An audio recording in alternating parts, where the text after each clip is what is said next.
চলো আজ তোমাদের সঙ্গে একটা মাছের ঝোলের রেসিপি শেয়ার করি। আমাদের বাড়িতে একটা কথা চালু ছিল, কিছু রান্না চুপচাপ হয়।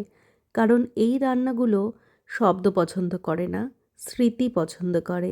এটা এমনই একটা রান্না।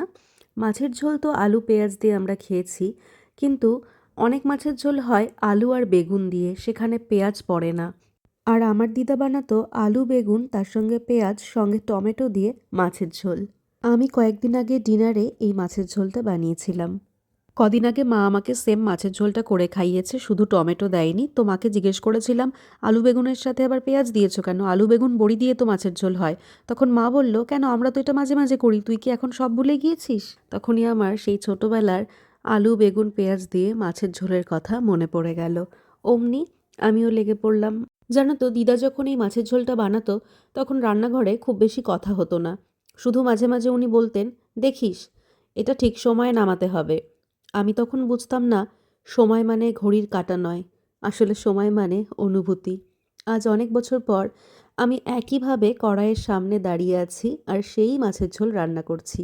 একই নীরবতা। আর আমার বাড়িতেও ডিনারের টেবিলে সবাই অপেক্ষা করছে কখন গরম ভাতের সঙ্গে আমি মাছের ঝোলটা পরিবেশন করব। শুধু পার্থক্য, দিদা এই মাছের ঝোলটা শীতকালে দুপুরবেলা বানাতো আর টেবিলে বসে আমরা অপেক্ষা করতাম। একটা নিয়ম ছিল, ধোঁয়া ওঠা ভাত আগেই পাতে পড়ে যেত আর মাছের ঝোলটা কিন্তু কড়াইয়ে ফুটতো।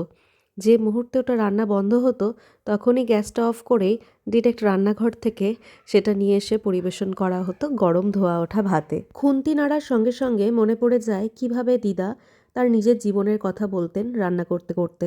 গ্রামের কথা, দেশের কথা, পুরনো দিনের কথা, আর কখনো কখনো কিছুই বলতেন না। এই ঝোলের মধ্যে জানো তো কোনো অভিনবত্ব নেই। এটা বানানো হয়নি কাউকে ইমপ্রেস করার জন্য, এটা বানানো হয়েছে পরিবারের জন্য, যাদের সঙ্গে একসাথে বসে খাওয়া যায়। দিদা তো খুব অভাবে মানুষ হয়েছিল, তখন অত তেল মশলার জোগাড় ছিল না সংসারে।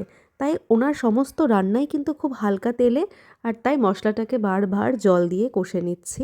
আমিও খুব কম পরিমাণ তেল ইউজ করেছি। ঢাকা চাপা দেওয়ার মুহূর্তটা আমার সবচেয়ে প্রিয়।